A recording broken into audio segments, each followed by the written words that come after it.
साथी जी, यहाँ पर उपस्थित सभी पत्रकार साथी,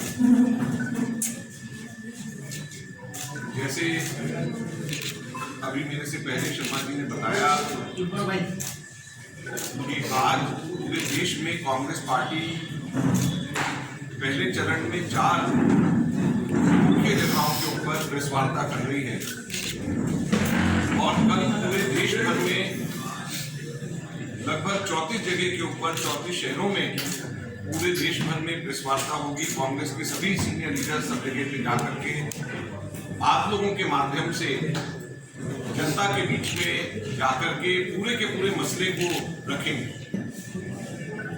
और राहुल गांधी जी को अभी जो पार्लियामेंट से डिस्क्वालीफाई किया है,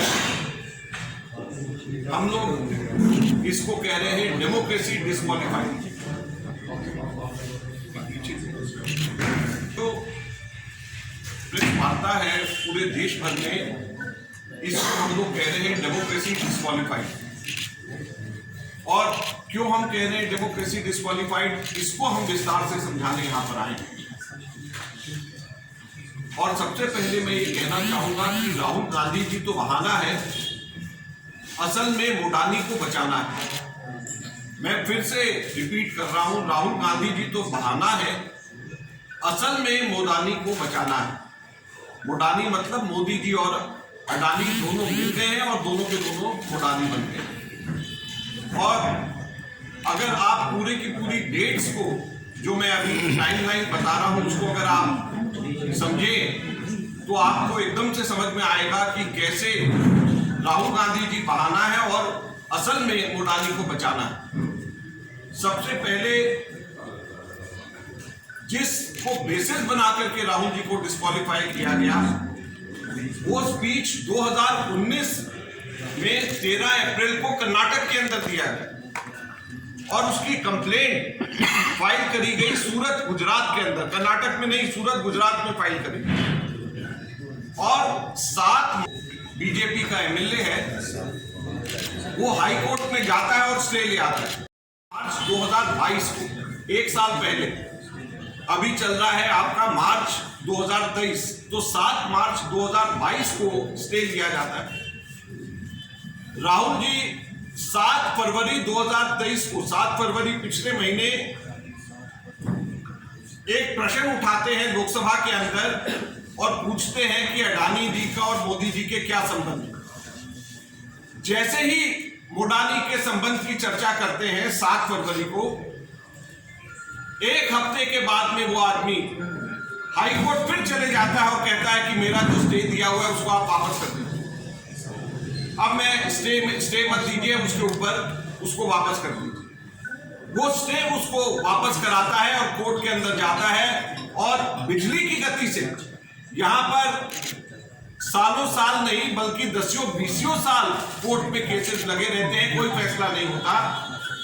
ये 16 फरवरी को स्टे वेकेट होता है और उसके बाद में जाकर के 1 महीने के अंदर फैसला आ जाता है। और फैसले के अंदर भी मैक्सिमम हैबिचुअल जो बार अफेंडर्स होते हैं उनको दिया जाता है या रेयर केसेस के अंदर दिया जाता है।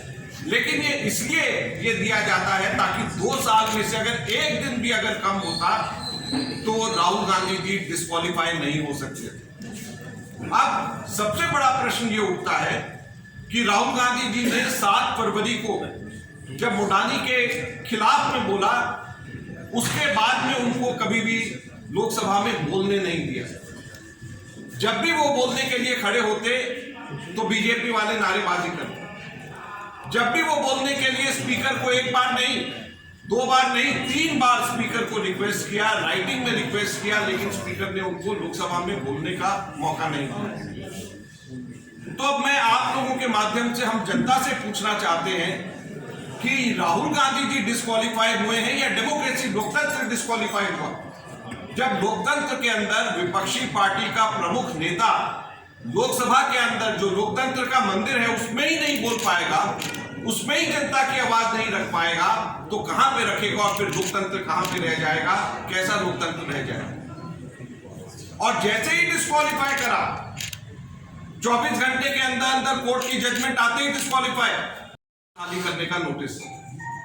यहां पर बहुत सारे मेंबर्स ऑफ पार्लियामेंट भूतपूर्व हो गए, नाम नहीं लेना चाहता, जम्मू कश्मीर के भी हैं, अभी तक के 3 साल हो गए उनको मकान खाली नहीं कराने के लिए कुछ कहा गया। राहुल गांधी जी को 24 घंटे के अंदर डिस्क्वालीफाई कर दिया गया और 2 दिन 48 घंटे के अंदर मकान खाली करने के लिए कह दिया गया। तो ये लोकतंत्र डिस्क्वालीफाई नहीं हो रहा है तो क्या हो रहा है, आज हम आप लोगों के माध्यम से पूछना चाहते हैं। कांग्रेस पार्टी का बड़ा स्पष्ट कहना है कि ये हमारी लड़ाई राहुल गांधी जी की लड़ाई नहीं है। मैं बड़ा स्पष्ट मैं कहना चाहता हूं, कांग्रेस वर्किंग कमेटी का मेंबर होने के नाते मैं स्पष्ट कहना चाहता हूं, ये कोई राहुल गांधी जी की लड़ाई हम नहीं लड़ रहे, हम लोकतंत्र की लड़ाई लड़ रहे हैं। हम पार्लियामेंट से जेपीसी को स्थापित करने की लड़ाई लड़ रहे हैं। हम लोकतंत्र की लड़ाई लड़ रहे हैं, पार्लियामेंट से जेपीसी स्थापित करने की लड़ाई लड़ रहे हैं। हम हमारे देश के 30 करोड़ एलआईसी के जो निवेशक हैं, जिनका 44,000 करोड़ रुपए अडानी के अंदर अडानी कंपनी में इन्वेस्ट करने की वजह से नुकसान हो गया, हम उनकी लड़ाई लड़ रहे हैं।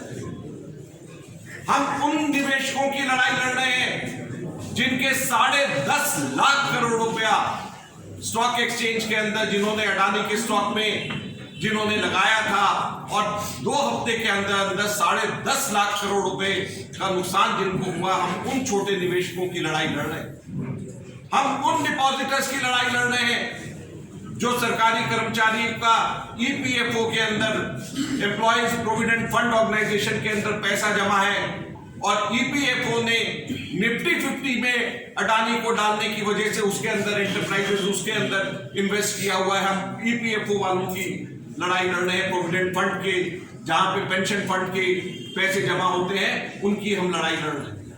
तो बड़ी स्पष्ट बात है कि हम लड़ाई राहुल गांधी जी की नहीं, हम लोकतंत्र की लड़ाई लड़ रहे हैं।